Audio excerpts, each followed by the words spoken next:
Good morning, everyone. Welcome to today's webinar, National Diabetes and Ramadan. My name is Rachel Liu. I'm the Medical Affair from Nestle Health Science Malaysia. Thank you very much for taking time to join us this morning to learn about this important topic. We are greatly honored to collaborate with the Malaysian Endocrine and Metabolic Society for organizing this webinar with the objective to provide the latest medical and also nutrition approaches during Ramadan. In terms of housekeeping, a couple of things to take note. All attendees are muted and will only be on listening mode. If you require any assistance, please utilize the question box at the control panel on your right-hand side. If you have any problem viewing your presentation slides during the webinar, so kindly re-log in again. You're also welcome to submit your questions for the speakers using the question box in the control panel, as we will be having a Q&A session towards the end. So at the end of the webinar, a follow-up email will be sent to you for a short survey and also to download the e-certificate of attendance. So we appreciate your feedback. Without further ado, let me welcome our chairperson for today, Dr. Zanaria Hussain, consultant endocrinologist from Putrajaya Hospital and also the president of the Malaysian Endocrine and Metabolic Society. So welcome, Dr. Zanaria. I'll pass the floor to you. Thank you very much, Rachel. Assalamualaikum and good morning to all of you. I feel so overwhelmed and very happy to have all of you participate in this MEMS event, the National Diabetes and Ramadan Workshop, made possible by an educational grant from Nestle. We're very fortunate today to have with us a panel of esteemed speakers, academicians from our local universities who, together with myself, will discuss the topic of diabetes and Ramadan, which is just coming along in another week or less than a week, in fact. And in fact, this Ramadan will in fact be quite challenging for us and for our patients with diabetes with the situation of the COVID-19 outbreak nationally and globally. So with us today, I would just briefly introduce our panelists. We have Dr. Lokman, who is from University Malaya and consultant endocrinologist, who will brief us on structured diabetes education in Ramadan, as you can see from the program. Following that, we have Professor Nisa, a very esteemed consultant dietitian from University Putra Malaysia, who will update us as well on the dietary adjustments in Ramadan and what's new. And along with that, we have Professor Rohana from University ITM, who will then talk about a very important topic about treatment adjustments to make sure that your patients with diabetes remain safe if they fast during Ramadan. And we are very fortunate also to have way up from the north, Prof. Mafauzi from University Science Malaysia, who will kindly, together with us, discuss this morning's deliberations at the end. So you would hopefully pose questions for us panelists. So without much ado, let me start the ball rolling by giving a little bit of general information about fasting in Ramadan to set the scene for the other panelists. Thank you.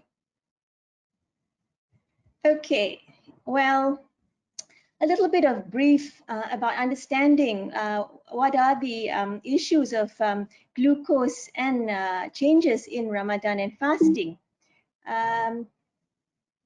So in this slide, what we can see are, interestingly, blood glucose profiles in patients who fast, both in non-diabetics in the top figure and in diabetics in the bottom figure. And what actually quickly that you can see is the fluctuations that diabetic has during the fasting period and the breaking fast period are far greater than a non-diabetic. So the diabetic is exposed to more extremes of glucose, both hypoglycemia during the fasting period, as you can see how the glucose drops, and then hyperglycemia in the immediate breaking of fast and the evening, in fact, into the early hours of morning. Yeah. And in the side graph here on your left, what you can see is probably doesn't depict truly what happens in Ramadan because this is prolonged fasting. But in fasting, what we do expect is there is differences in the physiological process where there is initial gluconeogenesis, and which is upregulated, and then later on going on to ketone formation and lipolysis, as the glucose substrate is actually reduced during fasting. Right, and this nice diagram actually puts it quite simply, the physiology of fasting during Ramadan, and what happens in normal individuals. So as we know, when we are eating, of course, there is insulin stimulation from the islets of the pancreas, and this then helps with glycogenolysis and storage of glucose. But during fasting, insulin is aptly reduced in secretion, and there is counter-regulatory hormone secretion, which is glucagon and catecholamines, which helps with a breakdown of glycogen and formation of glucose or gluconeogenesis in the liver.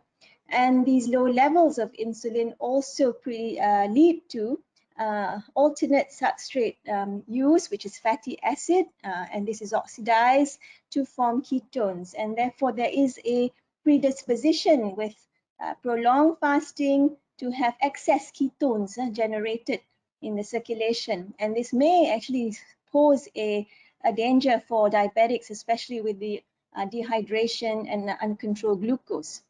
So in those without diabetes, this regulation of all the different hormones and metabolic processes are still able to keep blood glucose in the safe physiological range. And we understand that the liver can provide enough substrate for at least 12 hours or so, based on how much glucose is needed to or used over an hour, as you can see here.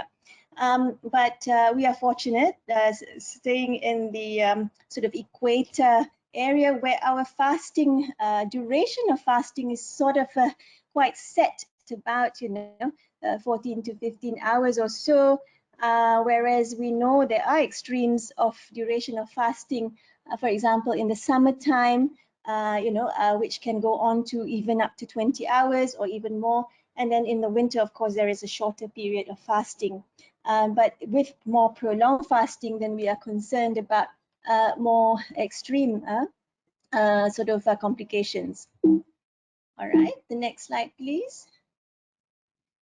Okay, so again, this is just to show to you what can happen. Of course, the worry, in fact, is more for type 1 diabetics who are actually insulin deprived, and therefore there is a more predisposition to get into ketogenesis and, in fact, severe hyperglycemia and ketoacidosis.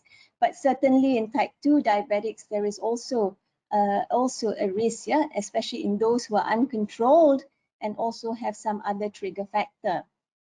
So basically, the risks associated with fasting in diabetes is hypoglycemia, as mentioned, hyperglycemia, and this can be quite extreme, as we know just now, diabetic ketoacidosis, and along with this, dehydration and possibly a hypercoagulable state leading to a predisposition to thrombosis.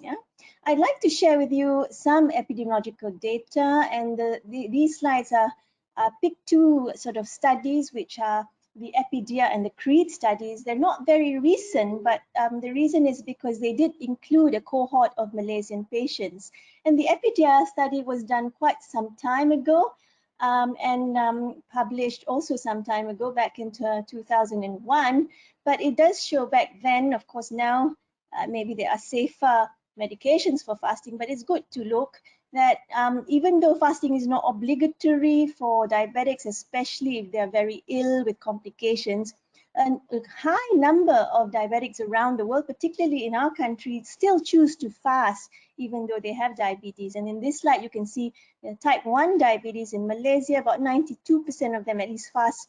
Of course, here is more than 1 day, but actually many of them fast longer.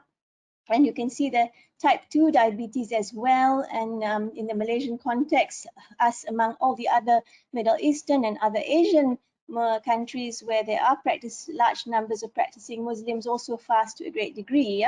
So a majority of our patients who have diabetes, whether they're controlled or uncontrolled, with complications or without, have made decisions to actually fast during Ramadan. And may pose some risk to themselves of getting acute complications. Interestingly, to look at how people behave during Ramadan, whether or not they do have education given to them, most of the time in terms of physical activity, sleep, your food intake and fluid intake, and even glucose or sugar intake, there seem to be not much difference. So about 50% or so patients with diabetes in all these countries who fasted had made no real change. And this may or may not pose difficulties to their glucose control during Ramadan. Yeah, and of course, a smaller number do make change. Physical activity, as you can see, a little bit lesser. Sleep is often compromised. Food intake as well, because of the fast, is reduced, as well as fluid substantially. Yeah, and as you can see. In terms of medication, and this is the area where we need to actively adjust medications for our patients, we can see that also most of the time insulin and OAD doses are maintained, but up to a quarter of patients have reduced insulin doses, which is probably quite appropriate during Ramadan, both for type 1 and type 2 patients. Yeah, so it is important, especially with medications, which will be discussed later, that adjustments are made prior to Ramadan to avoid complications. And this is what you can see in this slide, showing the risk of having severe hypoglycemia as well as severe hyperglycemia. And this is in type 2 diabetics, and you can see for severe hypos, in fact, there is a 7.5-fold increase during Ramadan. But again, remember, this was back quite some time ago. And for severe hyperglycemia, about a 5-fold increase. Yeah. And this leads to hospital or casualty admissions, as well as hospital admissions as well, increasing.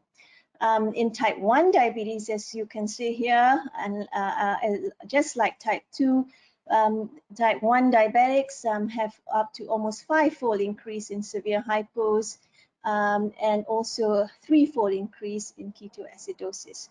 It is important that those who are tightly controlled and who are elderly are more at risk of developing hypos during the fasting month.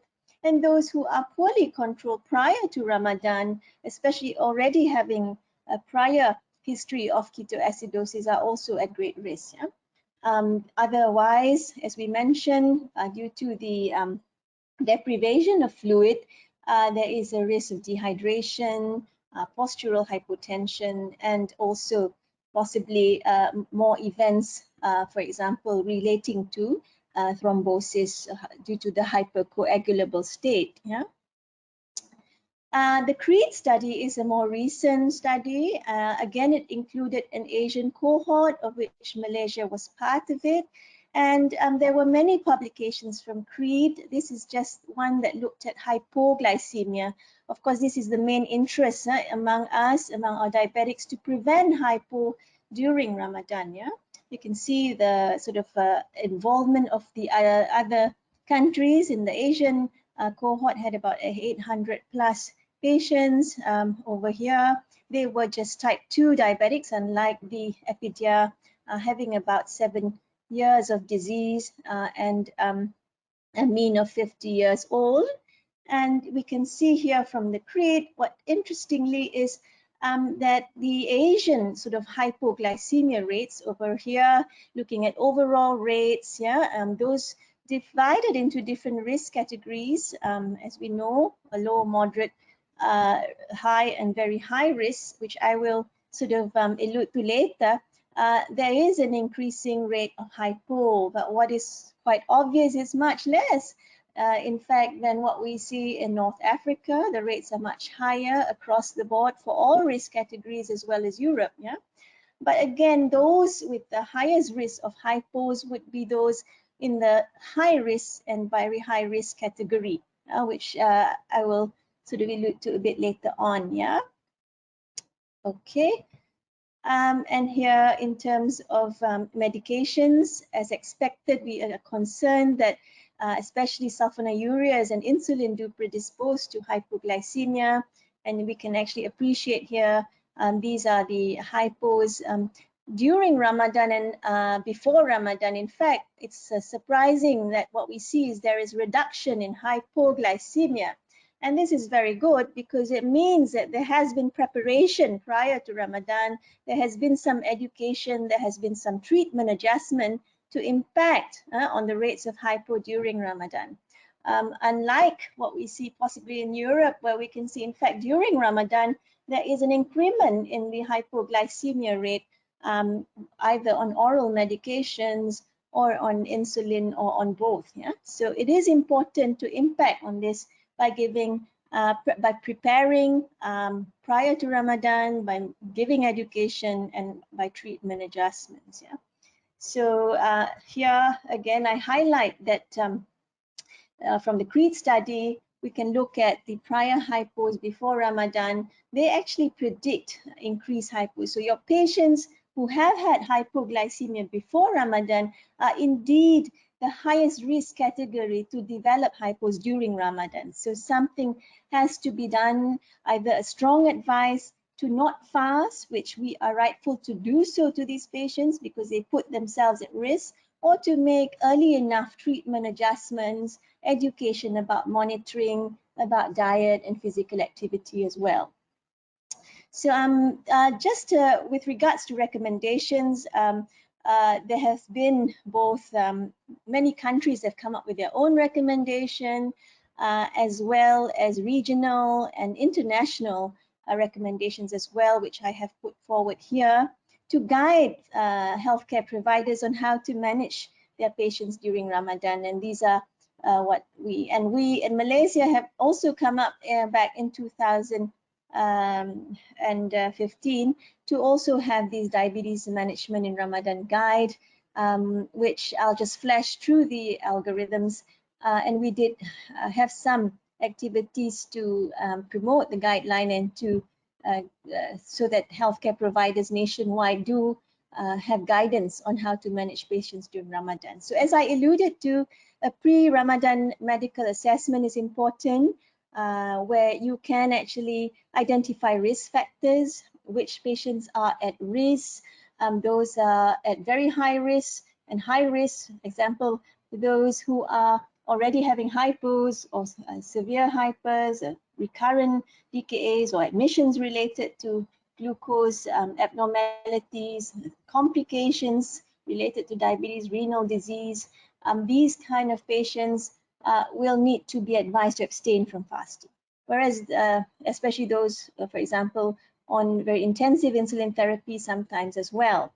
But those with moderate to low risk, those who are maybe on diet control or on medications that don't pose any hypoglycemia, may then actually be guided to fast during Ramadan, given a structured diabetes patient education, followed by treatment adjustments, which will be discussed, and hopefully they can actually fast safely during Ramadan. And these are just some algorithm to show how the healthcare provider can decide on treatment adjustments during prior to Ramadan, for the patients that are fasting. So this is just to provide sort of the setting for the subsequent panelists. So I hope you have an idea of the risks associated with fasting. It's important to risk stratify your patients. We know that we want to avoid hypos and hypers, emergencies. And so with that, I'd like to have the next speaker up, Dr. Luqman, to follow up with the next very, very important subject of structured patient education during Ramadan. Thank you very much. So the topic that we're going to talk about today is on the pre-Ramadan medical assessment and education. Yeah. I have prepared some content that overlap a bit with what Dr. Zanaria has mentioned earlier on. So I will just go through briefly on those contents, and I will talk about some clinical data as well on what are the benefits or what do you gain out of Ramadan focused diabetes education, what are the components of Ramadan focused diabetes education, and also how to help. I also give some practical tips on how to help your patient to fast safely. So as discussed earlier, among the risks for people with diabetes who fast during Ramadan is that they might get the risk of hypoglycemia, hyperglycemia, diabetic ketoacidosis, and dehydration, and possibly thrombosis. These risks are quite clearly demonstrated in the EPIDIA studies, where they get increase in severe hypoglycemia and severe hyperglycemia for both type 1 and type 2 diabetes. And also the risk of the risk of hypoglycemia also, as mentioned, was increased in people who had prior risk of hypoglycemia in the CREED study. So I will focus more in detail about what do we get out of Ramadan focused diabetes education. So first I will go on this study called the READ study.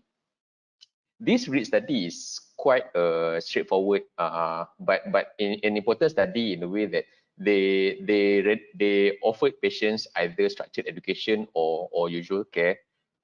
The way how they design is that they invited for patient to come for Ramadan education in a primary care setting, and those who turn up were taken as an intervention group, and those who didn't turn up were taken up as control. So what they get is that they get about half of patients who eventually turned up on and who eventually didn't turn up. And what they find was that there was a significant weight loss in people who did actually receive structured Ramadan education. There were also less hypoglycemia in people who received structured Ramadan education. In another study, this was done in 2012, but the difference from this study as compared to READ studies that this study has no control group.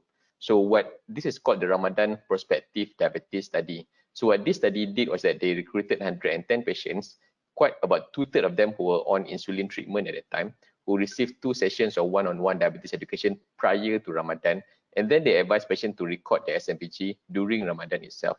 So as you can see, for this group of people where they give education first and then after that they follow up throughout Ramadan, as you can see the average glucose here from pre-Ramadan from 12.4, 12.5, right?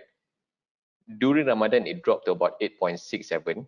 Okay, and you see the most marked reduction comes from those with the higher glucose range, those with the higher HbA1c range prior to Ramadan. And in the same group also, there were less symptomatic hypoglycemia, and there were also less biochemical hypoglycemia in this cohort that received structured Ramadan education prior to Ramadan. So there are other studies as well, but I will just brief through on how do we administer structured Ramadan education here. So when we say structured Ramadan education or Ramadan focused diabetes education, what do we mean actually? In general, there are 6 components of this education. The first one is risk quantification. The second one is advice of patient how to do blood glucose monitoring, fluids and dietary advice, exercise advice, medication adjustment, and also advice on when to break fasting. Okay, so these are the key components of a Ramadan focused diabetes education. I will cover on risk quantification, blood glucose monitoring, and also when to break fast. So basically this top 3 here. Prof. Barakatunisa will cover about fluid and dietary advice and a bit of exercise advice, and Prof. Rohana will cover on medication adjustment later on. Yeah, so I will just illustrate this concept in a case study. So let's take this case who's a 62-year-old man who has type 2 diabetes for 10 years, HbA1c of 9%. He has CKD2 with microalbuminuria. He has no other target organ damage. He is on human insulin. He's on a rapid 10 unit TDS, insulatard 16 unit at night, and also metformin, 2 tablets in the morning and 1 tablet in the evening. He wishes to fast during Ramadan this year.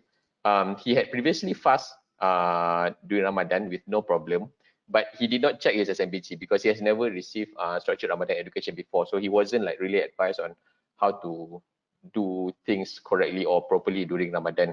Otherwise, he has no prior severe hypoglycemia, no prior DKA, no prior HHS, and he had no hypoglycemia unawareness as well. So what do we think it is risk level? So he has type 2 diabetes. His HbA1c is 9% on basal bolus insulin with no prior DKA, HHS, or severe hypoglycemia. Does he has low risk, moderate risk, high risk, or very high risk? I'll just give you very easy way on how to do this. Yeah. So prior to 2010, from 2010 and before that, that the moderate risk and low risk were a separate group. So only in the IDF-DAR guideline that they combine both moderate and low risk. So basically, those who are moderate risk, right, are those with type 2 diabetes who are not at risk of hypoglycemia. So who are these people? These are people who are on lifestyle therapy, who are on metformin, acarbose, TZD, incretin-based therapy, or SGLT2 inhibitors. So these are the low risk one. So who are the moderate risk one? Moderate risk are those who are on SU or basal insulin only. So if let's say they are on SU or basal insulin, then it will be moderate risk. If they are not on SU or basal insulin, then they will be low risk. So these people with low to moderate risk of for Ramadan fasting generally can fast without much of a problem if given proper education. So the next thing is, who are the high risk? Okay, the high risk patients are a bit more diverse group of people. So in order for me, at least for me, to kind of like quickly identify like whether this patient is high risk or not, right? I generally check on the low to moderate risk one, and then I go straight to the very high risk one. So who are the very high risk? Because you see, you would know who has very high risk. I mean, if you see these people, you would know those with severe hypoglycemia, those with DKA, those with HHS, patients with recurrent hypoglycemia, patients with hypoglycemia unawareness, patients with type 1 diabetes, patients who are having acute illness, who are pregnant, who are on dialysis, who are on CKD stage 4, stage 5, who has advanced heart disease, advanced CNS disease or stroke, who are old age, who has poor ill health. So these are quite clearly very high risk. So you can see like patients who are low risk are quite clear cut. Patients who are moderate risk also quite clear cut. Patients who are very high risk are also quite clear cut because you will know them based on the severe risk factors. So basically anyone who doesn't go into that group, right, will go into high risk. So who are the high risk people? Those are type 2 diabetes who sustain poor glycemic control. Patients with type 1 diabetes are generally very high risk, but if they are well controlled, they can downgrade their risk into high risk. Yeah, so meaning that they can have a lower risk for fasting during Ramadan. Patients with type 2 diabetes who are on multiple daily injections of insulin, patients who are pregnant who are taking metformin, okay, or diet only, patient with CKD stage 3 or below, patient with stable microvascular complication, those who already underwent PCI, for example, and has no more symptom after PCI. So these are high risk. Patient with comorbid condition that present additional risk factor, patient with diabetes who perform intense physical labor, and patient with treatment with drugs that may affect cognitive function. So these are high risk groups. So the question is, like in our patient earlier on, he has HbA1c of 9, he's 62 years old, he's otherwise a healthy person apart from suboptimally controlled diabetes. He's also on basal bolus insulin. So that will make him a high risk patient, right? So the thing is, how do you advise him to fast during this Ramadan? So should we allow him to fast like what he used to do during previous days? Or because it's high risk, maybe we should tell him maybe don't fast after this? Or maybe we tell him like macam maybe you don't have to fast, but you just pay fidyah instead. I will tell you what fidyah is about for those who are not familiar with the concept. Yeah. So, or maybe we can explain to them that fasting is not compulsory, but if let's say he is keen to fast or he insists on fasting, he needs to be aware of the risk and the associated management of the risk associated with fasting. So sometimes I might also explain to patient that because fasting for high risk patient is not compulsory, it's not wajib. So I also explain that if let's say you don't complete your fasting, what you need to do is just need to pay fidyah without replacing the fast after Ramadan. Yeah. So what is fidyah? So first you need to know what is rukhsah first. Rukhsah is generally an exemption to a rule. Yeah. So if let's say Muslims need to fast during Ramadan every year, so if let's say you have a certain disabilities or certain conditions, you may have an exemption to the rule. This is in purpose is to remove hardship or to preserve life or preserve health. So who are eligible for rukhsah? These are people who are at high risk or very high risk, and these people in general are not required to fast during Ramadan. So what they can do is that they can actually opt to pay fidyah. as an alternative. Yeah. But the thing is, I also find that many of my patients myself, like even though we do this year in year out, many of our own patients still don't quite realize that they are not required to fast.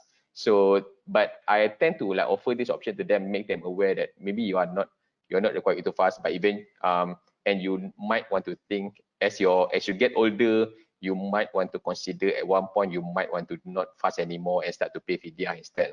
Yeah. Patients with chronic disease, for example, like diabetes, who attempt to fast but are unable to fast, they do not have to replace the fast after Ramadan. So what they can do is that they can pay fidyah instead.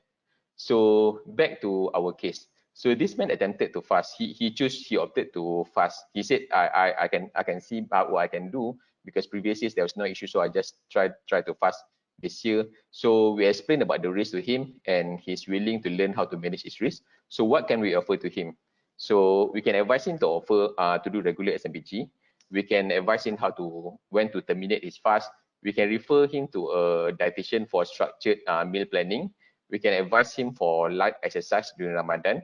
And also sometimes we can also ask patients to have a trial of fasting prior to Ramadan. If you see them early enough prior to Ramadan, you can try to ask them to maybe get familiarize themselves with their diabetes treatment and try to fast during Shaban. And also we can try to adjust his anti-diabetic treatment if necessary. So in general, the flow chart works like this.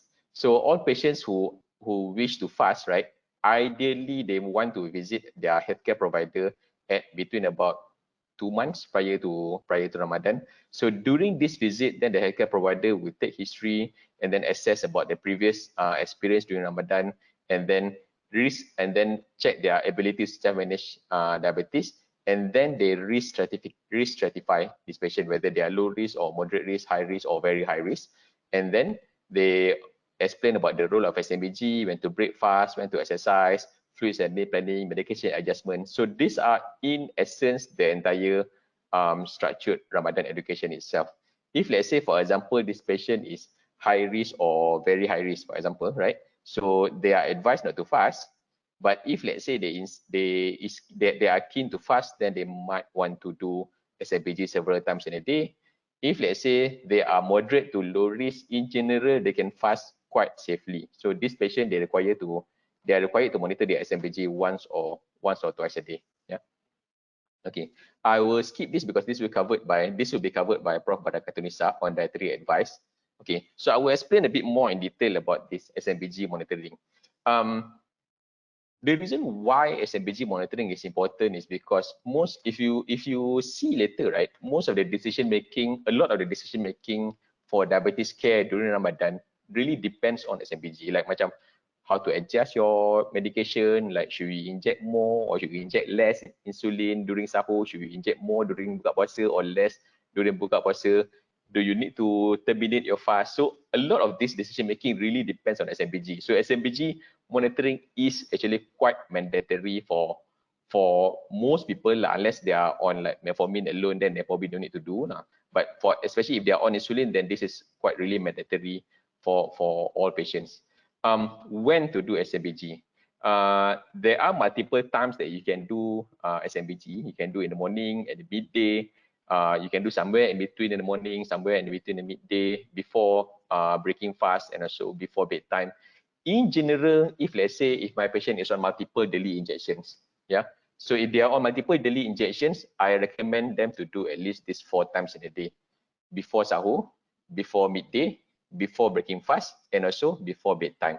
The reason why I particularly choose this particular points because these are the points that they can gain useful information on their treatment adjustment, on whether they should adjust their insulin or not, okay, and whether or not they need to terminate their fast. For example, like if let's say they get hypo in the midday, for example, like macam 3.8, 3.5 like that, then they might want to terminate their fast before waiting until the day gets longer. Yeah. So when to terminate fasting? Yep. So in general, you will advise your patient to terminate fasting when the blood glucose is less than 3.9. Yeah. So especially so if let's say this happens early on during the day. Yeah. So if let's say the hypoglycemia happens a bit late, right? Then they might let's say macam about macam 6 o'clock, 6:30 like that, they are almost buka puasa. They can check their glucose again. If it's between 3.9 to 5 within 1 hour or after they buka puasa lah, yeah. So they also need to terminate blood glucose if let's say the glucose is like macam about 16 or quite high lah.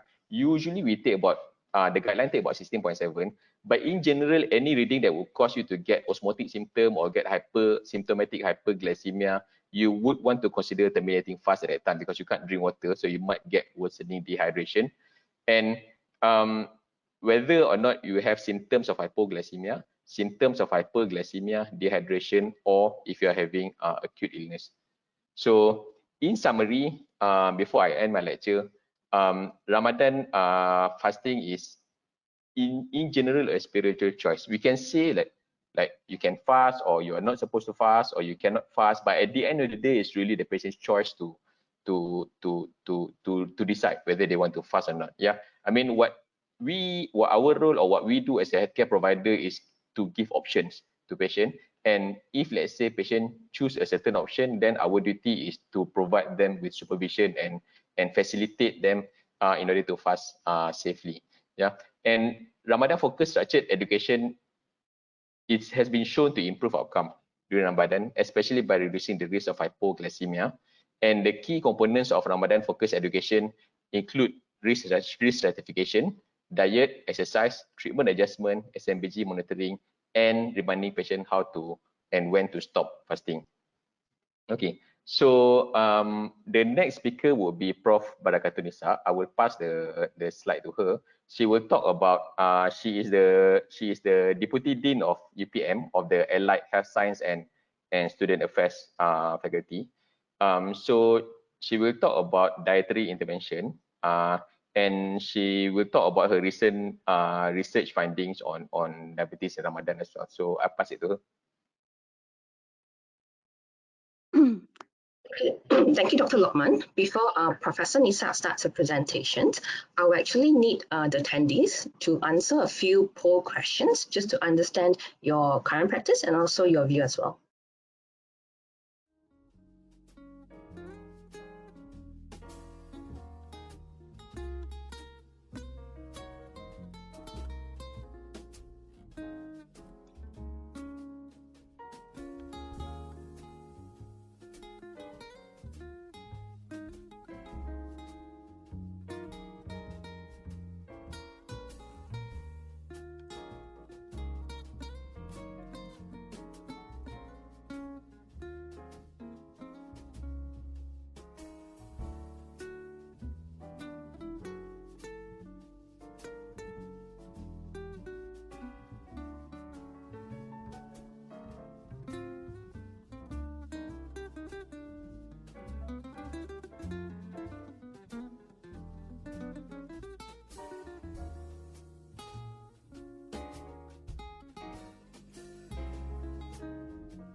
Okay, Assalamualaikum. Thank you, Dr. Lukman, for a very kind introduction.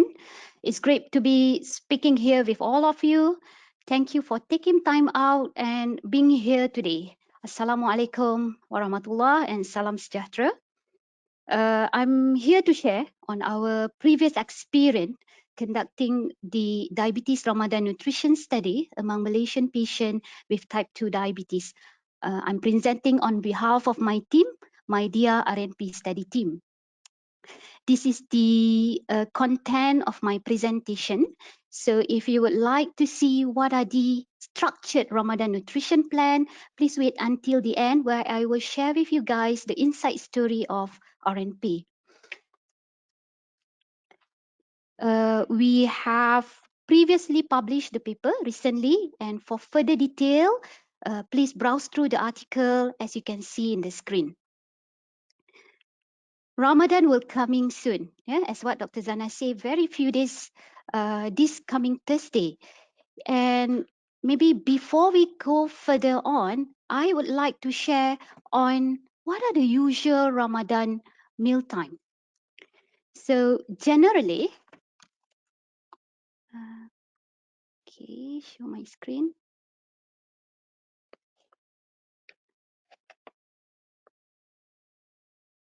Right. Okay, so generally there are two main meals here. One is, okay, usually it starts with sahur, as we know as a pre-dawn or early breakfast meal, take place between 4 to 5 a.m. in the morning. And the other main meal is the most waiting meal. It will take place around 7:30 to 7:20 to 7:30, yeah, and we call this after sunset meal. Some people say iftar, and I will call throughout the presentation as berbuka. People will also enjoy snack, sometimes can be as huge as berbuka, and usually take place after the long prayer we call tarawih. And tarawih can be considered, yeah, it's a long prayer about 1 hour and 1.5 hours, and can be considered as part of the physical activity, good physical activity during Ramadan. So what are the challenges during Ramadan is that the fasting and fasting nature. Yeah. So after a longer period of time of fasting, people can actually enjoy the meal, yeah, from 7 to the next morning. And this is something that we are worried about. And there are also another challenge, what we call usually a food bazaar. Yeah, this year we don't have any food bazaar, but bear in mind we still have an access to e-bazaar. And imagine when your patient and even us going to buy some food during a very best time, yeah, I should call it as a danger time, buying the food just before breaking the fast, because at that time generally we are so hungry. So as what Dr. Zana mentioned, the fasting period can be as long as 13 to 15 hours. You can see how long do Muslim fast for Ramadan around the world. Yeah. So in general, if it is during summer, it will be a longer fasting period than winter. Now let's look at into the reason why we conducted the Ramadan nutrition plan study. Back in 2016, the IDF together with a Diabetes Ramadan Alliance, we published a practical guide with the goal to assist healthcare professionals in managing people with diabetes to safely fast during Ramadan. So these practical guide are easily made available in IDF website, and IDF as well produce a lot of educational materials, yeah, for free for your patient and for the healthcare professional. Ladies and gentlemen, one chapter is dedicated to nutrition plan.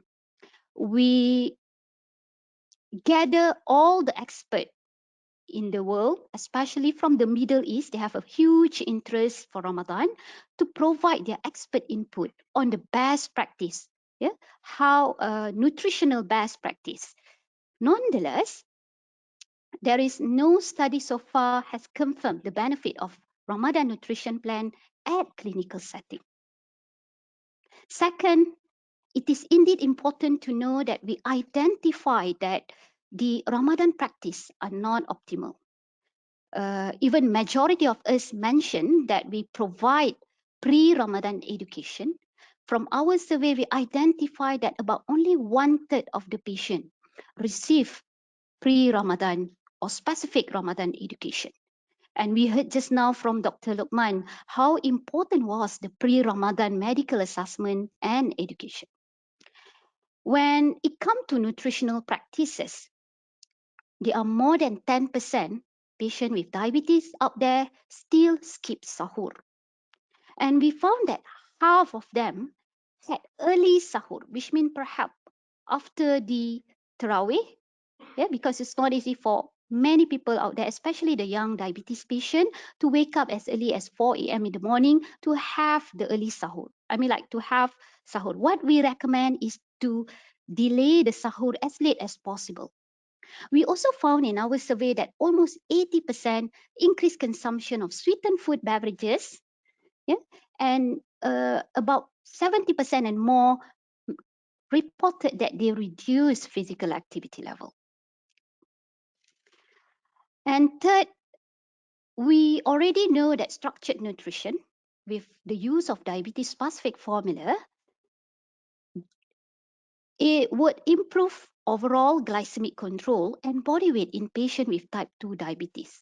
But what I would like to highlight here is that none of the study have done it in Ramadan fasting, and therefore the role of diabetes specific formula in Ramadan remains unclear.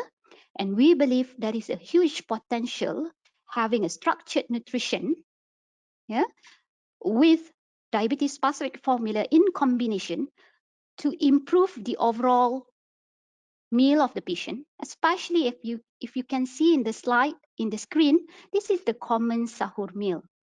There is no vegetable inside, and we believe this is lack of nutrient, which will put patient at risk of acute complication, as what mentioned by the two previous eminent speakers. So what does it mean by MyDIA RNP? Malaysian Diabetes Ramadan Nutrition Plan. We use Ramadan focused nutrition therapy. We adopt from IDF and DOR guideline. We modify to tailor to Malaysian, and we combine with the use of diabetes specific formula. And we tested then against the usual care. And in this presentation, I would like to share on the clinical outcomes in patients with type 2 diabetes and we conducted this study in the last Ramadan fasting. Now let's look at quickly on the method. This was an 8-week parallel group non-randomized study. What makes the study unique is that we asked patients to choose what treatment they would like to be. Either they would like to be on the structured Ramadan nutrition plan, or they would like to stay in the usual care. So we found that about 63% of the patient, more than half, would like to try the structured Ramadan nutrition plan, but there are also patients, about 40%, would like to stay and continue on their current treatment. This was an 8-week study, and those patients on the structured Ramadan nutrition plan, they receive a pre-Ramadan structured nutrition plan. These are the characteristics of the participant at baseline. They are generally at their 50 years of age, and those who opted to be in the structured Ramadan nutrition plan, they are generally has longer diabetes duration. They have more family history, and in our paper we described that they also have more numbers of comorbidity that perhaps trigger them to opt for the new treatment regimen. Nonetheless, there is no significant difference in terms of the baseline characteristic, despite non-randomization at baseline. Now, let's move on to the key finding pertaining to the clinical outcome. So when it comes into fasting blood glucose, those under the structured Ramadan nutrition plan improve their blood glucose level over time, fasting blood glucose over time, than the usual care. In terms of A1C, there is no significant difference though between the group, but what we observe is that those subscribed to structured Ramadan nutrition plan, their A1C dropped significantly by 0.78, which we can't see the difference in those following the usual care, which means in other words, those under the usual care, they maintain the same level of A1C. We can't see any difference in body weight. Both group drop slightly in terms about 2% of the body weight. We also asked them to check their blood glucose profile, self-monitored blood glucose profile.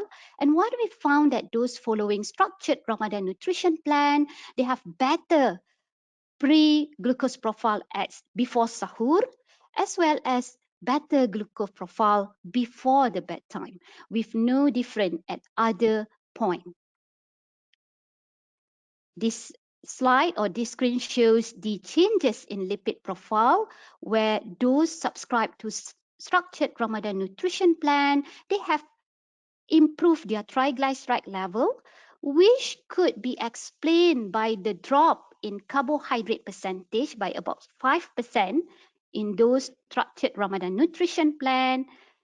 And patients under the structured Ramadan nutrition plan have also improved their dietary protein, fiber intake, and calcium intake, which we believe a combination of structured nutrition plus the DSF combination. These are the reported hypo. We identify that those in the structured Ramadan nutrition plan experience more hypos, but they are also change and drop in the number of medication in those structured Ramadan nutrition plan at the end or during the Ramadan itself, whereby under the usual care, we can see 10%, about 2 of them changed the medication or reduce them. There are also one patient who had increased the dose of the medication at the end of the study. The more number of hypos could be explained about majority dose under the structured nutrition plan. They were on sulfonylurea group, the SU group. And when we look at into the detailed data, we found that those who experienced hypoglycemia was on the SU medication, which was not changed. And bear in mind that this is a purely nutrition study, and therefore, those who would like to subscribe to structured Ramadan nutrition plan, pre-medical medication adjustment that will be continued by Dr. Rohana, Professor Rohana, should be taken care well. Interestingly, we look at into those patients who experience hypo. We found that those in the structured Ramadan nutrition plan, the frequency of hypo is less, and this is significantly different from those under the usual care, and the same trend observed during Ramadan as well as post-Ramadan.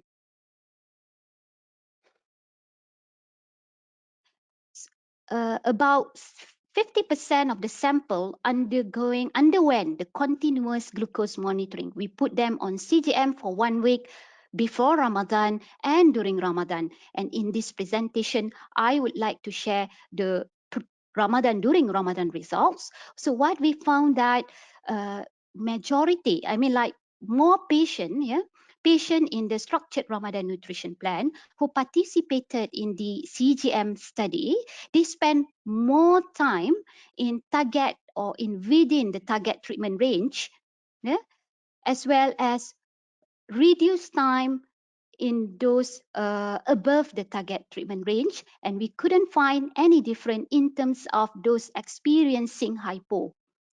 We also found a significant difference in terms of sensor glucose and estimated A1C.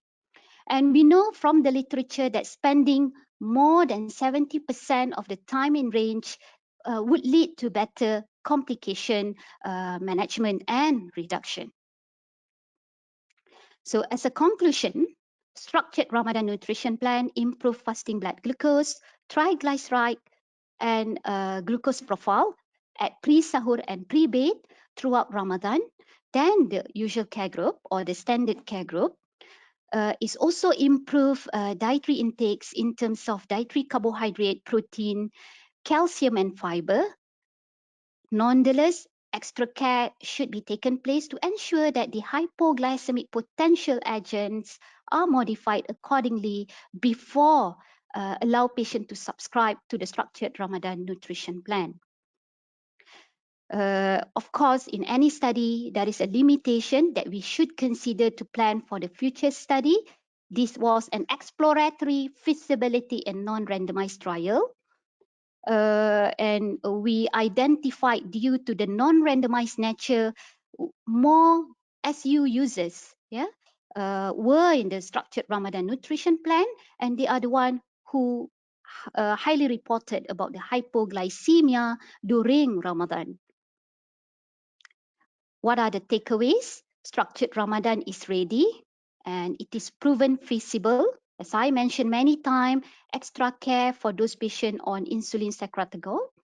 And bear in mind, it was not tested among those with insulin injection, high-risk patient, as well as those with type 1.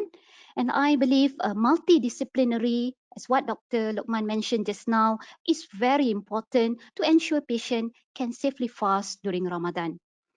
And as a dietitian, Ramadan nutrition for me is a turning point for the patient to learn for better lifestyle practices.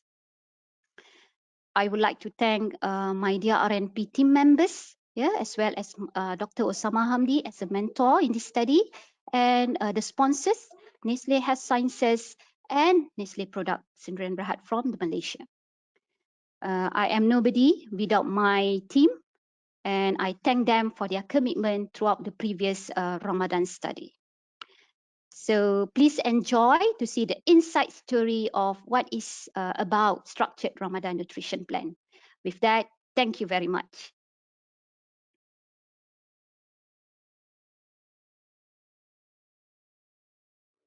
Hi everyone, Assalamualaikum and Salam Sejahtera.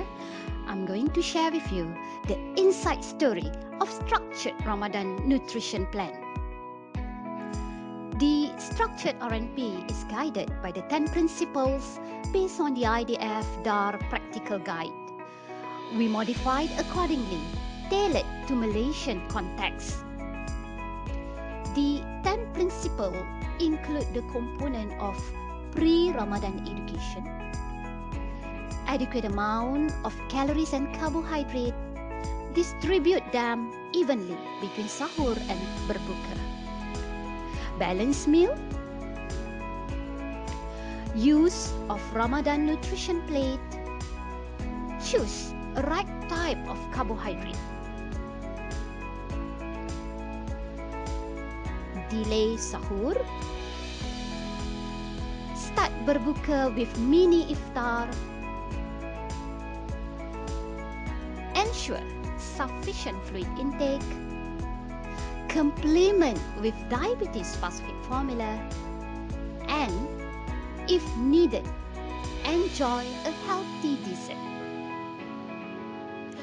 With the aim to minimize hypoglycemia, hyperglycemia, and dehydration throughout Ramadan fasting. Structured RNP reinforce carbohydrate management using the 3Js concept. We distribute carbohydrate evenly and include diabetes-specific formula mainly at sahur to improve nutrient adequacy and blood glucose profile. We use Roda Ramadan to visualize the best time for DSF consumption and blood glucose check. Ramadan nutrition plate is used along with the helping hands to portion the meal. We focus on eating veggie first to minimize blood glucose level, especially after berbuka. These are the various toolkits used in structured RNP, which include Ramadan's note, flip chart, meal plans, a recipe book, and emotional support. My team and I have confirmed that the structured Ramadan nutrition plan is feasible and a beneficial program for patients with type 2 diabetes observing Ramadan fasting. Thank you very much.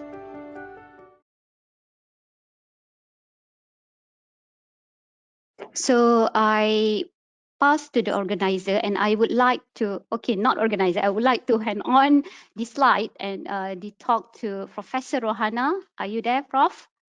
Yes, am I on? Yes, I'm here. Can you hear me? Yeah, I'm good. I can hear you. So Prof. Right. Rohana, is now your screen. Thank you very much, everyone. Thank you, Rajnisa. That was a lovely talk, by the way. Thank you. Right. I'm just going to wait for the slides to come up. So meanwhile, I'd like to thank the organizers for doing this effort. I think it is very timely and as well as important for us to go through some of the aspects of diabetes in Ramadan, of course.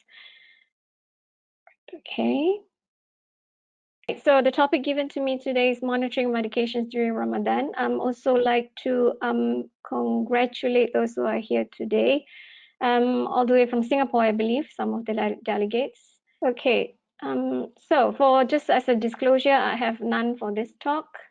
Right, okay, so this slide is basically to remind everybody about the previous speakers, just in case you had missed them.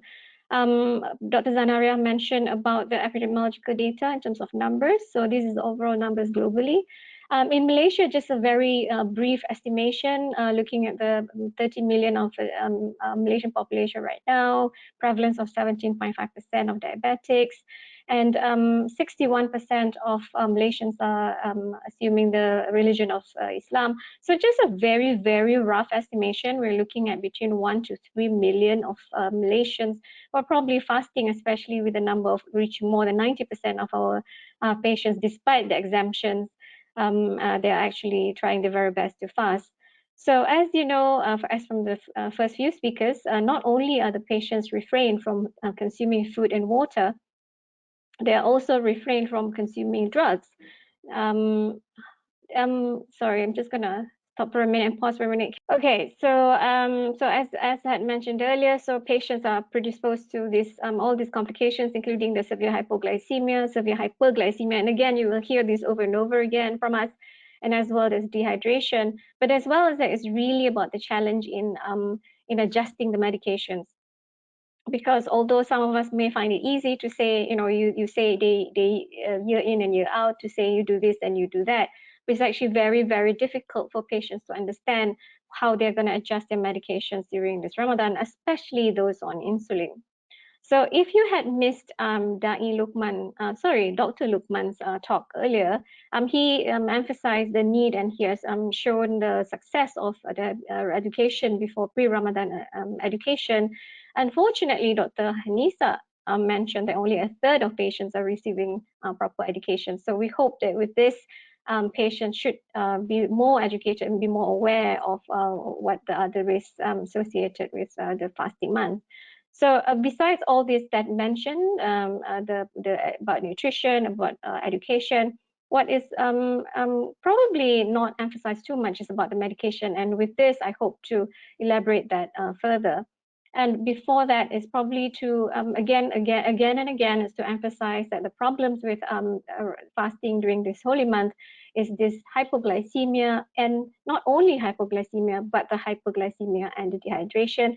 And this, within this time of COVID, as you know, COVID-19, some patients may be experiencing acute illness, even if it's not from COVID itself, is also related other acute illnesses.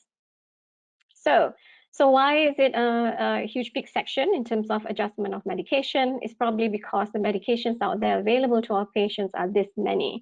So basically this schematic illustration summarizes the actions of those medications in these organs, at these end organs.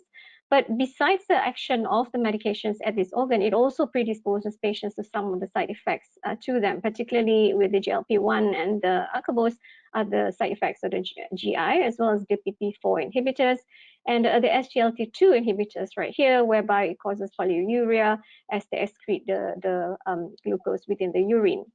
So the ideal antidiabetic drug during this Ramadan would be one that is able to sustain the glucose control throughout the day, however predisposing a very low risk of hypoglycemia, as well as reducing the risk of other complications, example dehydration.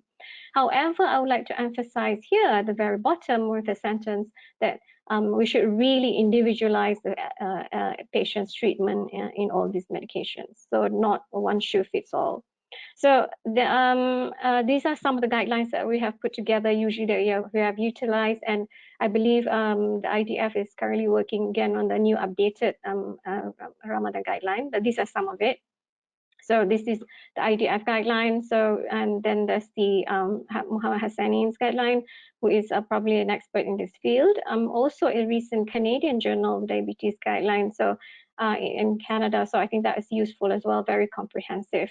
But as well as that, Dr. Zanaria, as the president of MEMS, is very much involved in the local effort for this diabetes Ramadan management. So that is what we usually refer to, management. As well as that, just very briefly, the Management of Type 2 Diabetes CPG 2015 also has a section on the pre-Ramadan medical assessment, and this hopefully will be updated very soon, but regardless, so I think the message still remains that it contains about highlighting the risk of fasting, as mentioned over and over again, as well as the blood glucose monitoring, as Dr. Lukman has mentioned, and therefore the medication administration that I will be further elaborating. So this again summarizes probably the four main timing of sugar monitoring that is very crucial for patients to identify either both hypoglycemia on the lower bottom, that is the 2 hours post-sahur, and the pre-iftar, which Dr. Prof. Nisa said it was the dangerous time because that is when the patients are hungry, as well as to identify the hyperglycemia events, and that is at noontime and 2 hours post breaking of fast or post-iftar. However, if the blood glucose falls below 3.3 millimoles per liter, the fast must be broken at any point of the day, no matter if it's half an hour before buka, or even especially when it's actually detected very early throughout the day. And if the blood glucose is more than 16 millimoles per liter, the urine ketone should be checked, and patients should be advised to seek immediate medical advice. So what are the medications that are used in during the Ramadan? Is probably no different than what is used outside of Ramadan.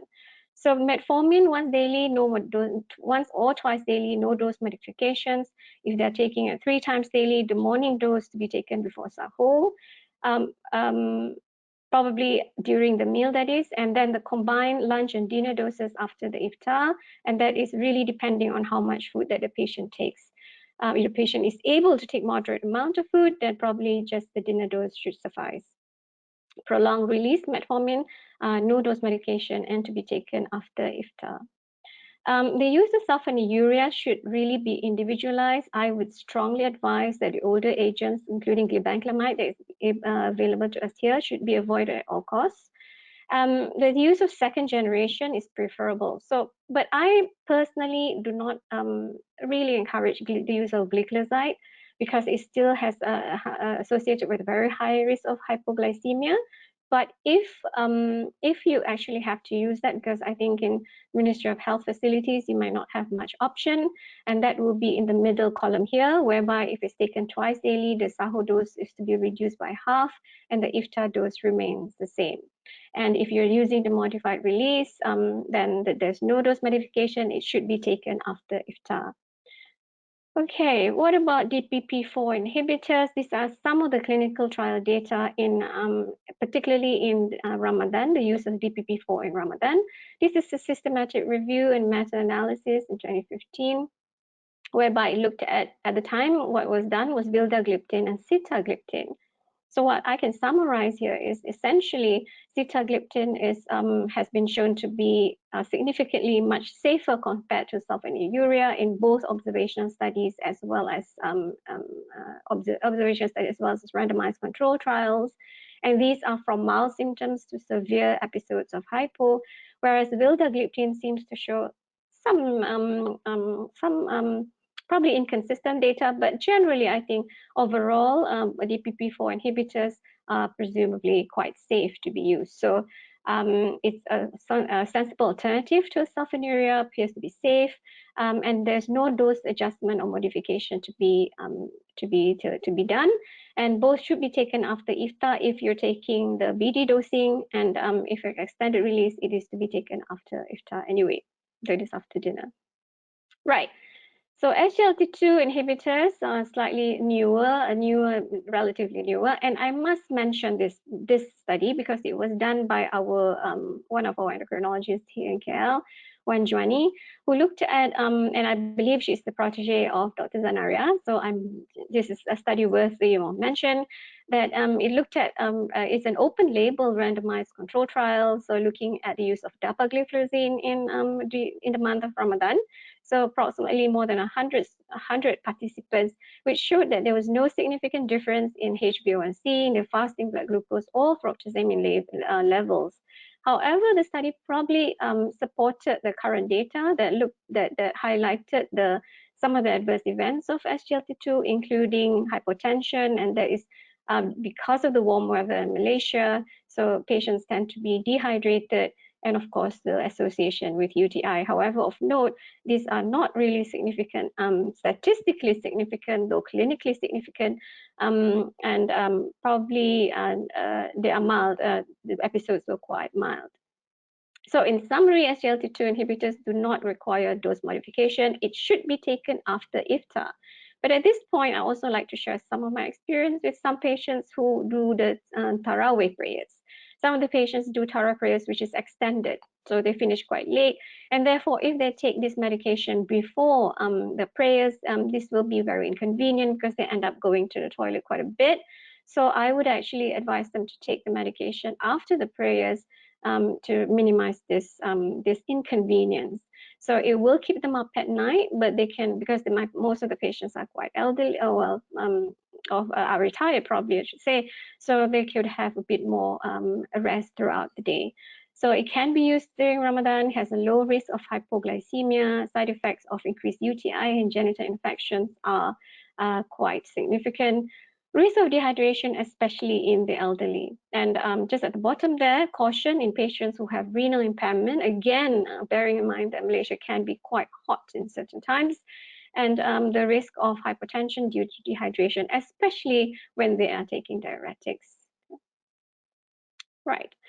Okay, so the other class is the GLP-1 agonists. We have some of these medications available to us now. So exenatide, liraglutide, we have dulaglutide as well, and lixisenatide. So these are some of the advantages. It has a very high efficacy, lowers HbA1c by approximately 0.8 to 2%, as well as that it has been shown to lower postprandial glucose levels, weight loss, very low risk of hypoglycemia, and it may reduce blood pressure and improve lipid profile. However, all the GLP-1 agonists share the common side effects, including GI side effects, especially GI side effects, that is, and they are injectable, of course, and they are more expensive than our usual. So this is basically, I know it's a bit blurred, and I'm not going to talk too much around it. So just to mention that these are some of the studies that concerning GLP-1 agonists who were conducted during the holy month, and that is most of them were done with liraglutide, so Lira Ramadan and Treat for Ramadan. Looking at patients ranging between 100 to 300 in numbers, and not only looking at the safety features of the drug, but also looking at the efficacy in comparison to the other currently available drugs. So to summarize it, that these studies have demonstrated that liraglutide during Ramadan is safe as an add-on treatment to metformin. It can be effective in reducing weight and HbA1c levels. Data on exenatide is limited to one study. However, the short duration of action and dosing of the exenatide suggests that the risk of hypoglycemia is low. So in the EPIDIA guideline, it actually states that as long as the GLP-1 receptor agonists have been appropriately dose titrated prior to Ramadan, approximately or minimally 6 weeks before, no further treatment medications are required. So again, if you are just curious about what do you do with these different types, so if it's twice daily exenatide, it's continuous same, and the evening dose should be taken after iftar. Once daily lexinotide, you change it to evening or pre or post, either pre or post iftar. Okay, so once daily liraglutide, continue same. Evening dose could be taken after iftar, and the weekly dosing to be continued the same, and they have absolutely no relation to meal timings. Okay, what about the older drugs, the poor drugs? It can still be used. Acarbose, no dose modification required. It to be taken after iftar. It has a low risk of hypo, so it is safe to be continued during Ramadan. It is and only if the patient is tolerating it from the GI side effects point of view, it should be taken with both meals. TZDs, for those of you who are still using this drug, you can use it. You can continue to do so during this holy month. Low risk of hypo, safe to continue, should be initiated long before the start of fast and to be continued on. But again, the side effects are, as you know, it the same. So if you had missed the first part of the talk and you have just finished your housework or finished your ward work, that is. So this is to summarize when I put them side by side, that the Acarbose, no dose modification required, TZD the same, and DPP for all, and all these 4 drugs do not require dose modifications. But as an addition, DPP4 inhibitors may constitute a sensible alternative to sulfonylurea, and SGLT2 inhibitors have some precautionary measures in patients who have should be taken with caution, that is, I should say, in patients who have renal impairment, those elderly patients prone to hypotension, because they can cause hypertension due to the dehydration, as well as those who are taking diuretics. And again, caution, especially in our warm countries, both Malaysia and Singapore. So finally, some insulin adjustments during Ramadan. Again, this is based on the guidelines, so I'm not going to show much data to support this, but this is extracted from the Malaysian guideline. So basal insulin to be taken at bedtime or after iftar meal. So this really depends on how much food the patient takes at iftar and how much tarawih the overnight prayers that the patient wants to do. Because if the patient does not want to do any tarawih, so nighttime would be okay. And if the patient is able to keep a moderate meal, and if the patient listens to Prof. Nisa. So may need dose reduction if there is a risk of daytime hypoglycemia. For patients who are taking premixed insulin once daily, and usually this is taken at dinner time, so that is to be continued just as dinner, so it's usual dose at iftar. If the patient is taking a premixed insulin twice daily, now this is a little bit more complicated, it's a reverse dose. So if the usual morning dose is bigger than the night dose, so simply is to reverse the doses. Okay, so however, in Malaysia, the pattern is that usually very commonly you see patients who are receiving similar doses between morning and evening. So in those instances, the evening doses should be continued the same, but the morning dose should be reduced by approximately 20 to 50%, depending on how much the patient takes during sahur. Okay, all right. So, but however, if once that is initiated, but the patient keeps getting recurrent hypoglycemia, this could be changed to short or rapid-acting insulin. So how about patients who are taking basal bolus insulin? And just a bit of reminder that this kind of patients do take a little bit more time with them because it is very, very complicated. Sometimes for them to adjust on how much, based on how much they are taking, because they have all this additional food that they would be enticed with in a way. So sahur, the usual Ramadan breakfast, but again, I think Prof. Nisa also mentioned that some of our patients simply do not want to take sahur. So in those instances, you must insist that they do, and if they can actually swallow a few mouthfuls of food, so therefore you really need to be able to probably titrate just enough, but not too much, but not too little as well, the insulin that is required for that meal. So lunch is very simply to be omitted, and iftar again, they may require dose increment, but how much dose increment is will depend on how much the patient takes, and this will take a few days of adjustments. Basal insulin, again, similarly, this should be taken at bedtime. However, it can be taken any time after the iftar meal, according to whatever the patient is comfortable with. And again, it may require a dose reduction if there is daytime hypoglycemia. Finally, insulin pump. Insulin pump may require reductions of up to 25%.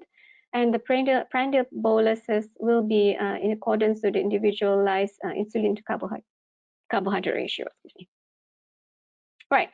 So last few slides are just a very just one slide, one study to highlight the differences in the rapid acting analogs versus human insulin. And this is relatively small, but including 64 subjects, but particularly in type 1 diabetics to compare between insulin Lispro versus regular human insulin. So what it showed was that insulin Lispro versus regular human insulin showed a significantly lower risk of hypoglycemia, as illustrated here in the lighter blue bars. So you can see it is really, despite the fluctuations, you will see that there was significantly lower numbers of hypoglycemia with the low use of analogs. Okay. So just to summarize that overall, the structured diabetes education prior to Ramadan is useful and important. However, it requires individualization of therapy, especially when you're dealing with medication adjustments. I would like to also echo Dr. Lokman's emphasis on the understanding the exemptions to fasting in Ramadan. Patients should be made aware to the potential risk of hypo and hyperglycemia, as well as dehydration and the potential risk of developing acute illnesses. And to avoid that, frequent glycemic monitoring should be performed. Ideally, medications with low risk of hypoglycemia is preferable. Again, a lot of us are restricted due to resources, so do what you can. So then, how do you make the best of the situation would be to fully educate the patients on how to adjust all types of the medications that they are taking.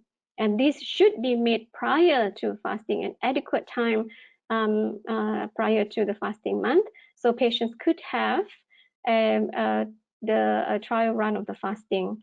So in summary, again, in terms of the medication, DPP-4 inhibitors, SGLT2 agonists, GLP-1 agonists require no dose adjustment. However, other side effects need to be considered, as mentioned earlier, dehydration, etc. And finally, insulin therapy need adjustment, and therefore I would seriously encourage a trial run of this fasting prior to the holy month, and as many times as possible, so the patients are very, very comfortable once they enter the month of Ramadan. And with that, thank you. Thank you very much, Professor Rohana. So before I pass the floor back to Dr. Zanara and also Professor Mofazi, there will be another round of polling for the attendees to answer. Thank you.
I'll pass the floor to Professor Mofazi and also the panelists.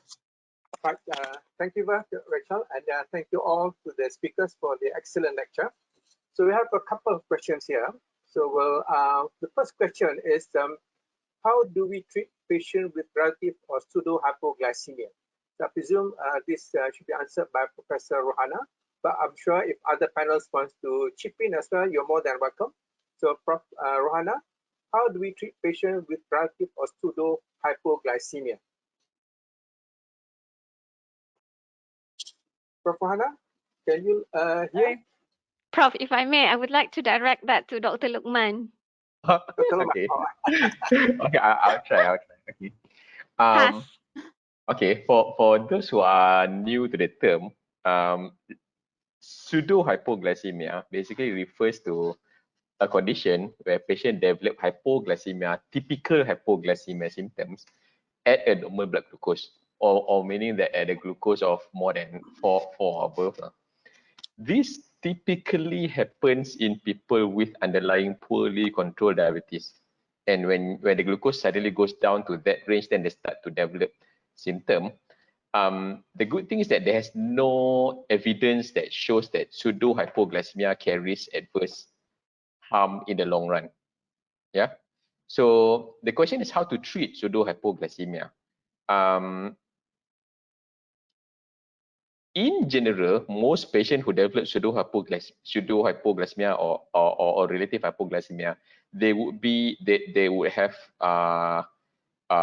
poorly controlled diabetes, and most of the time they are on insulin.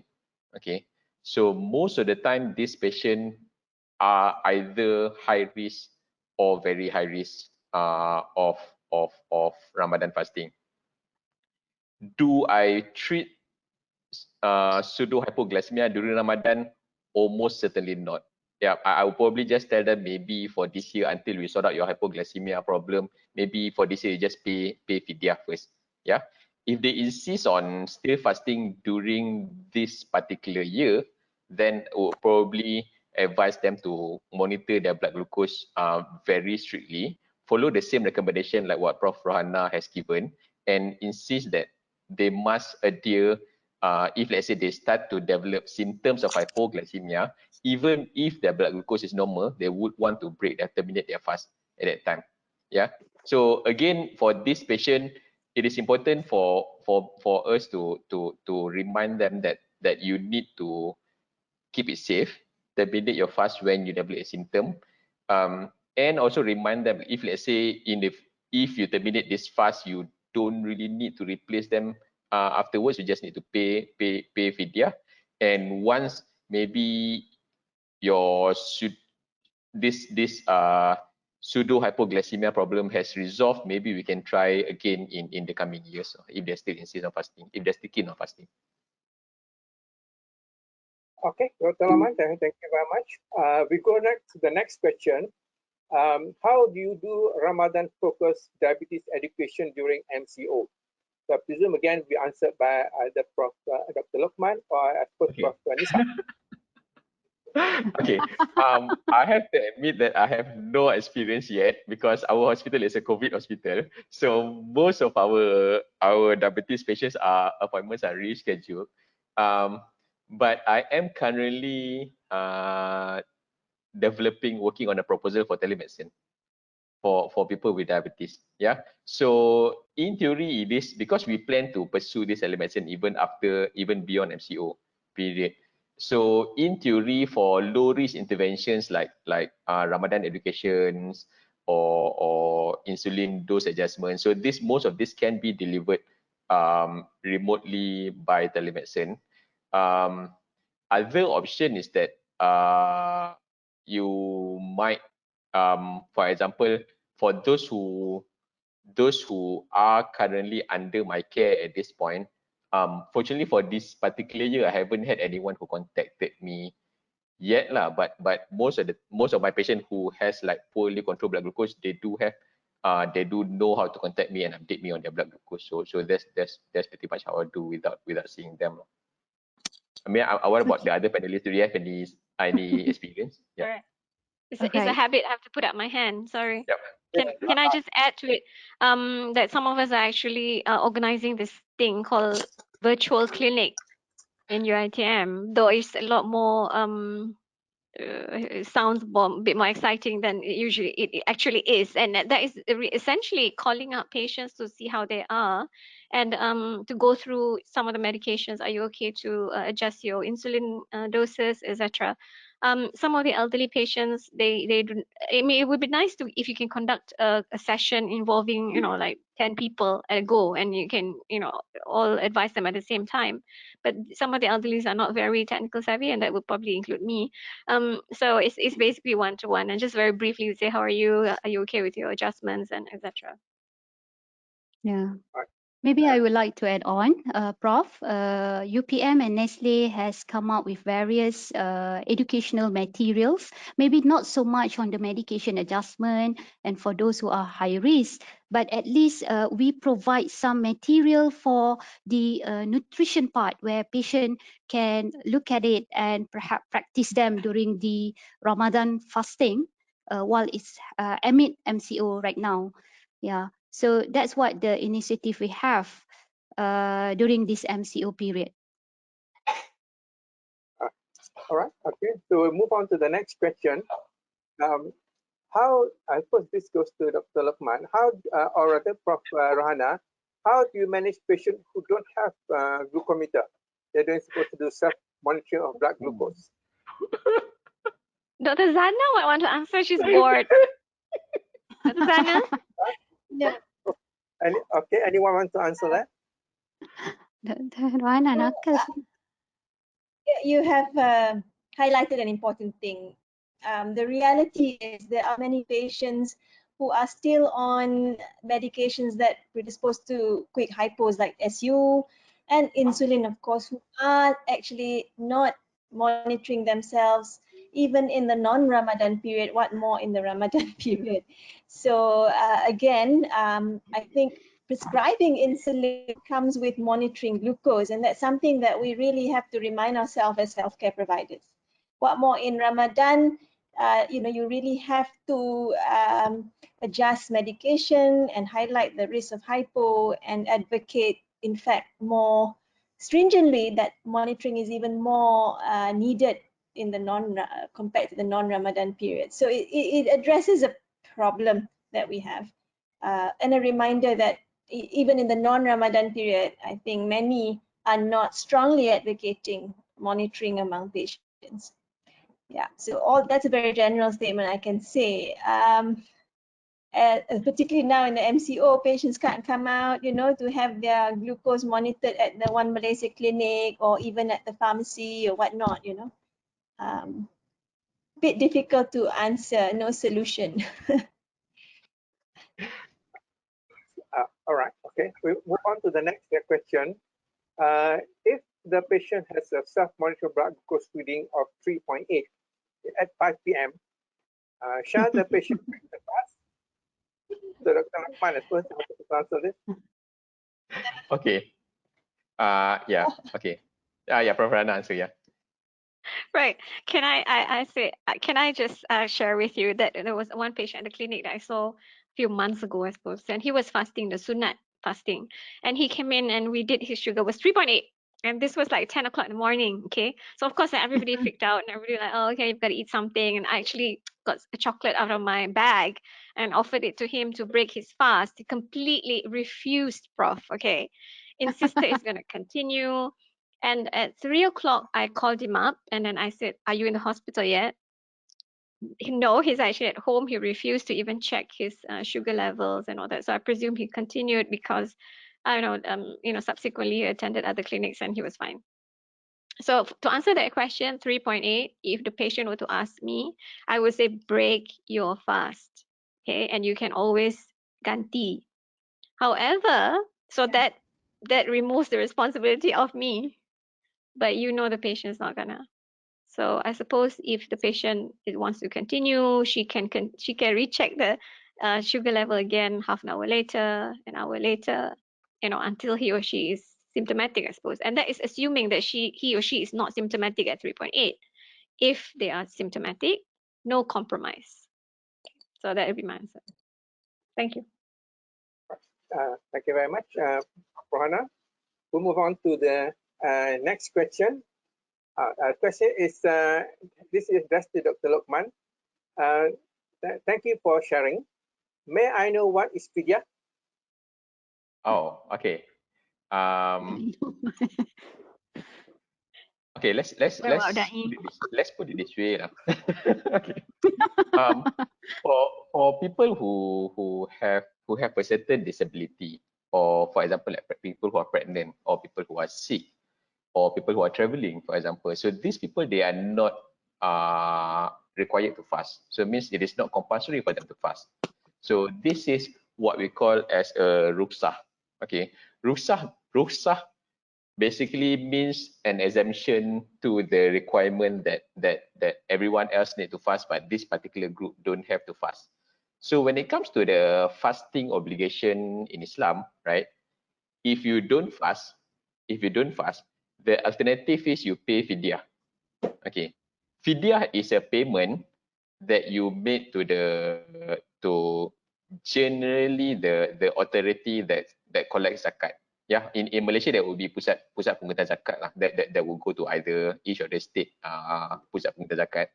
So it's a payment that you make in place of fasting. Yeah. So for example, if let's say you have a patient who's pregnant, yeah, for this year. So this patient who is pregnant, right? So they cannot fast for this year.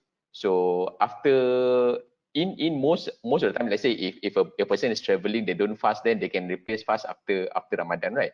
But after they deliver, right? After this patient deliver, this mother will want to breastfeed, for example. So breastfeeding itself is considered as a ruksah. So let's say she breastfeed for the whole year, right? So throughout that 1 year, this patient do not need to replace the fast, but she can just pay fidyah for that particular year. So for example, like if let's say she didn't fast for 30 days, she just need to pay fidyah for 30 days. And fidyah is counted by the day. Yeah. So I just did a recent check. The latest rate that most states offer is about 4 ringgit per day. So you might want to check with the each respective pusat pengguna zakat on how much is the fidyah. A few things that you want to keep in mind. Number one is that yeah, I mean most places can pay fidyah by cash, so that's not a problem. Fidyah can only be paid after Ramadan. So you cannot pay fidyah in advance. So for example, like for this year, you don't want to fast, for example, so you pay in advance ke, or maybe you pay together with zakat fitrah, for example, cannot. If fidyah can only be paid after Ramadan. Yeah, so that's number one. Number two is that depending on some places, like Selangor, for example, they clearly state that fidyah does not multiply. So means, for example, like if you don't fast for this year and you pay for this year, right? Next year, if you don't fast again, you still pay the same amount of fidyah. So some people say it does, but like for example, some places like Selangor, they say it does not multiply. Okay. Third thing is, if let's say you recover from the disability or from the limitations that grants the ruksah. For example, let's say this mother stop breastfeeding, right? Then after that, they are required to replace the fast. But if let's say we're talking about a patient with chronic disease like type 2 diabetes, or who are on insulin, or people with microvascular complication, coronary disease, or kidney failure, for example. So this patient do not need to replace the fast. So what they can do is they can just pay fidyah year in, year out after Ramadan. Yeah, for example, if let's say the fidyah is about 4 ringgit per day, you times by 30 days, that will be about 120 ringgit. So they just pay 120 ringgit year in, year out after Ramadan. So that's all they need to do. Yeah, I like to emphasize that most people, although they are aware about this option to pay fidyah, I don't think they are totally unaware of it. They are aware of it, but most of the time they do not really give it a significant consideration until or unless you remind them that maybe you want to consider this year instead of fasting. You just want to pay fidyah, given you are getting older over the years and such. Yep. Maybe I want to add to what Dr. Man mentioned. That fidyah originally started that if you cannot fast, then you have to feed one meal to the poor. So the $4 is actually calculated based on feeding for one meal. It's about 4 ringgit. And so in the old days before zakat and people come in, then most people, what they normally do is they normally feed the poor. for every day, for one day that they did not fast, and they are given, as Dr. Lokman mentioned, they are given exemption. Even the Holy Quran stated that if you are sick, for instance, you are exempted from fasting, but you have to pay fidyah, which is equivalent to one meal, feeding a person, a poor person, one meal a day. Okay, so, but of course now it's translated to, rather than go around and finding some poor people somewhere giving one decent meal, okay, then the Pusat Zakat is doing that on behalf of people so that you can pay that 4 ringgit, whatever, depending on the states, 4 ringgit, sometimes 5, and then the Pusat Zakat by right, okay, should now give the money, okay, to feed the poor, because that is the purpose of fidyah. So I think otherwise, what happened in the old days when there's no Pusat Zakat, and fidyah has been there since the days of the Quran. So it's actually in lieu of giving a poor person one meal a day that you can pay in cash 4 ringgit to Pusat Zakat, who will now use that money and go and feed the poor. So I think that's in addition to that. Right, now we go to the next question. Okay, this question also is asking about if a person, okay, if the patient, addressed to Dr. Lokman, if a patient were to check their blood glucose at midday or whatever time during the fasting, does it batal puasa? Okay. Short answer is no. Yeah, I mean checking blood glucose does not invalidate fasting. Injecting insulin also does not invalidate fasting. If you happen to inject before buka puasa, does not batal puasa. So these things that it doesn't involve like eating or drinking shouldn't be a problem. Okay, so checking blood sugar does not constitute violation of fasting. Okay. Next question is, I think I suppose go straight to from Nisa. There is not enough dietitian to give dietary guidance. So how do you go around it, giving dietary advice to patients before Ramadan? From Nisa? Yeah. Hi, everyone. So I agree that maybe this is something that we have to think about, having more dietitian in place. But at the moment, what we can do, we have translated what we have previously used during the Ramadan to more practical version to be shared by others. So Nestle will do that soon to give around all the booklet, Nota Ramadan, the one that I show you, the Ramadan toolkits, which I believe at least will help patients somehow, especially during this movement control order period. So I hope that will answer your what we call your question, but I would like to also emphasize that they have to talk to someone else, the professional, the healthcare professional, yeah, the dietitian, the doctors, about when they wanted to do some adjustment. The diet can just be a general guide, but referral to a dietitian is still important in this context. Okay, from Nisa. The next question is again addressed to Prof. Nisa. Is if the patient do come back for dietary assessment prior to Ramadan, do you see them once, or what is the maximum number that you see this patient? Okay, so when we did a study for Ramadan nutrition plan, in our setting, for example, we call them, for that particular study, we call them at least to reach out to them for 2 to 4 weeks prior Ramadan.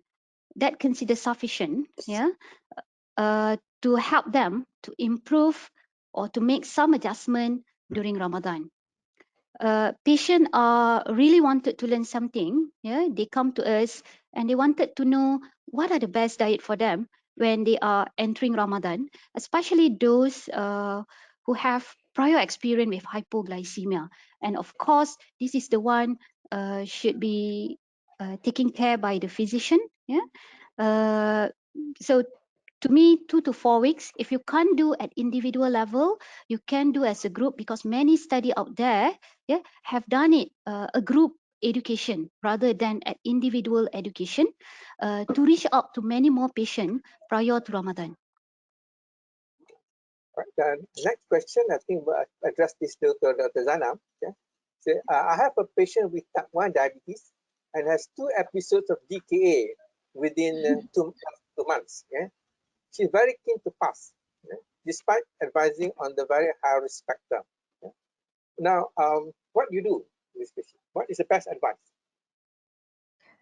Well, if you recall some discussion earlier on about risk stratifying patients, those at highest risk of complications, so she would fall almost immediately into the very high risk group, having recent DKAs. So the general thing would be, I think this Ramadan, maybe you're not ready to fast, we should spend some time, get your diabetes to control, get your right insulin regimens on board, educate the patient on how to manage better, and all that. And certainly, maybe, subsequent Ramadan, they can fast. But, they're very high risk to have fluctuations in blood glucose. But maybe something new nowadays is, health technology has improved in such a way that you can actually do some form of glucose monitoring. It may not be done so much in our country, but certainly type 1s can actually go on to what they call the continuous glucose monitoring. In our neighboring countries, they have what they call flash glucose monitoring. And with these sensor device to detect glucose in very frequent intervals, which is actually real time, where the patients can actually look at their blood glucose, then this may actually aid patients like this patient with type 1 to try and fast, because they can actually directly observe their blood glucose. So that may help.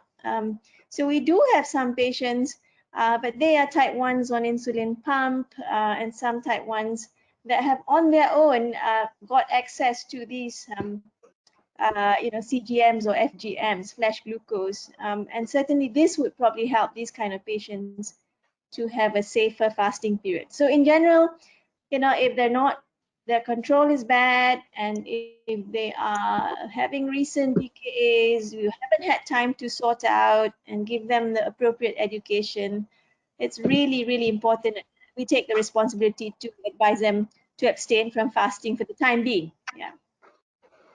Maybe I can add to what Dr. Zana mentioned, is that perhaps I think our patient, as I think Dr. Lamam did mention, that many of our patients are not aware of the alternative to not fasting, i.e. pay fidya. Yeah? So I will normally tell my patient that you can by right, because you are very high risk, so you tak wajib puasa, but you pay fidya. And some patients, if you tell them, they say, oh, I didn't know that. And they will say, yes, I would rather than put myself at risk. And in fact, it is in Islam, if they put the patient, if they put their life at risk, then it is very frowned upon by Islam. So pay fidya, which is I mentioned, is just feed one person a meal, which is not much, or you can choose to pay to pusat. And the reason why I think I add to Dr. Zana when she went around talking about the guidelines, that I like the IDF-DAR guideline, even though it's 2016, because that guidelines has been approved by the Grand Mufti of Egypt. So, in high risk, they say it says tak wajib puasa. I can always tell my patient that this is tak wajib puasa. Yeah? And I will remind them the Ramadan is more than just fasting. Okay? So the holy month of Ramadan itself is a blessed month. For every good deed that you do, then whether you fast or you don't fast because you cannot fast pay fidya, you still get the same amount of reward. I.e., you spend sunat, you get 70 times the reward that you get compared to those without not during Ramadan. So any good deeds in Ramadan is multiplied by 70 times. So even if you don't fast because you cannot fast and tak wajib puasa, you pay fidya, you baca Quran, you bagi sedekah, you sembahyang sunat banyak-banyak, you still get the same amount of pahala, as the person that fasts. So Islam, in a way, is very flexible if they, if people are knowledgeable of it. So I think it's important, as Dr. Afan mentioned, not many of our patients are aware of this fidya, which is clearly stated in the Quran that if you cannot fast for whatever reason, okay, especially for health reason, then you don't need to fast. It's not wajib for you to fast, provided, of course, fidyah, which is feeding a poor person one meal. Okay? All right. So that I think that's Yeah, what this. I guess it's All right. our responsibility as the physician managing to remind them that and inform them that. Yeah. Right. Okay. So we go to the next question. Okay, again, I think this is related to Prof. Nisa. How is compliance to structured nutritional plan monitored in the study? You mentioned your study just now, the structured diabetes education nutritional plan. Okay, how do you monitor? How was that monitored in the study? All right. So, of course, this is a study in nature, we have a very close monitoring system whereby all patients were given the glucometer to check their blood glucose level. They were given a food diary, yeah, and happen to be the glucometer can be Bluetooth to the phone. So the blood glucose level will be automatically downloaded to the phone. So in general, if you don't have that leverage as what the study usually have, you can always have the Ramadan diary, because I found that because we also have patients who are quite not IT savvy. Yeah, they don't want to download, they are manually record. So we have developed kind of a Ramadan diary where they can actually take their blood glucose, like what Dr. Luqman mentioned, especially before bersahur. That's very important to note when is anything happen before bedtime, for example, as well as before they sleep. So at any time point, if they experience any hypos, and of course you have to have a close contact during Ramadan, because Ramadan is very time sensitive. Yeah, it's only 4 months. It's only 4 weeks, and patient really need help during that time. So the accessibility to either diabetes educator or dietitian, you can make your own available at any time. Perhaps that would be helpful. I know it may not be easy to reach out to allow many patients to contact you at any time, but some mechanism, like maybe a Facebook group during the MCO, we can have all our patients on our care to subscribe to our Facebook close group. If they have any problem, perhaps they can reach out, and we can have many team to go inside the Facebook to help each other. So that one of the monitoring part. I think the next question also goes to Prof. Nisa. Okay? Does the patient readiness to change or motivation play a role in compliance to the Ramadan nutrition plan and leads to positive outcome? Thank you very much for the very good question. I found that what is the unique about Ramadan, majority of the patients come to us, they want to change. So the motivation to change actually start before the Ramadan. That's why I put a note at the end of my presentation, is that I found the Ramadan can be a turning point for the patient to change. In fact, in one of the Saudi Arabia study, they found that when you provide them a very structured not really nutrition, but the whole Ramadan education program, the improvement in A1C can be seen before the next Ramadan. So to me, all Muslim patients who would like to fast, they are already have their stage of change improved to the next level. They are looking forward for lifestyle changes. Yeah. So this is something like a turning point where we should, and not to forget to follow them up after post Ramadan. That's very, very important to get back them to the track after Raya. So the next question is addressed to Prof. Rohana. During Ramadan, glycoside will be reduced to half. If the patient still experiences hypoglycemia, should we omit the glycoside at sahur? Okay, Prof, thank you very much. I think I might have missed that one. Yes, I think the short answer, a simple answer will be yes. If there is still hypoglycemia despite halving the dose, I would actually advise to get your hands on the modified release if you can. But again, if that is not available to you, then omit the dose for sahur and just take it during iftar. Thank you. Okay, thank you, Prof. Rohana. Right. Prof, I think we need to end. Oh, is it? Time up? Yeah. All right. So unfortunately, time is running out. There are a few questions but I'm sure the attendees, okay, thank you very much for attending, that you can address this question to any of the speaker later through emails, whatever, and I'm sure they're more than happy to answer your questions, right? So I will end by passing back to Dr. Zana for your closing remarks and so on. All right. Thank you, Prof. Mafauzi, and thank you, fellow panelists. It's been, the 2 hours has run by really quickly, and it's been good to share this important discussion with more than 700 participants. Actually, we're so happy that MEMS together with they can collaborate with this effort. So what is in front of all of you is actually the results of the polling questions. And have a good look. This is what in general is happening out there. So we are doing better and better, if you can see that. Of course, there are still some that are not getting the sort of standard of care in terms of Ramadan management. So we hope that our efforts today can remind some of you out there that it is important to specifically address certain preparations before Ramadan. So if you look at question 1, looking at that, roughly 2/3 in pre-Ramadan assessment in their patients, 2/3 are really at risk stratifying patients and advising those with high risk and very high risk not to fast. That is important. And 3/4 are already giving some form of education, hopefully in a structured way, to their patients. It's quite difficult to coordinate whether in a group situation or individually. You know, up to 70% are actually giving dietary adjustments in some way, some guidance, although we were reminded by the objective data from Prof. Nisa that it might be the other way around, in fact, that you know, 70% are not getting proper dietary adjustments. So that's an area that we continue to address, yeah, and improve on.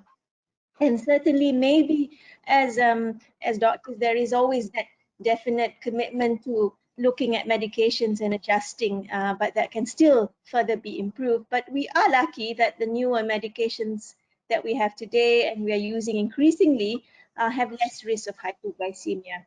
And probably the final question, in a bit tough overall, whether what sense do you see, do patients actually change their A1C? And very often we don't, you know, unless we're doing a specific study, we can actually see the changes. And often we may see the patient a couple of months before Ramadan, a month after Ramadan, without the real intention to see whether Ramadan made an effect on their glycemic control. But like, you know, what was finally reminded by Prof. Nisa is that Ramadan is a time that you can make a turning point, yeah, in a lot of the way that we manage patients with diabetes about their self-care.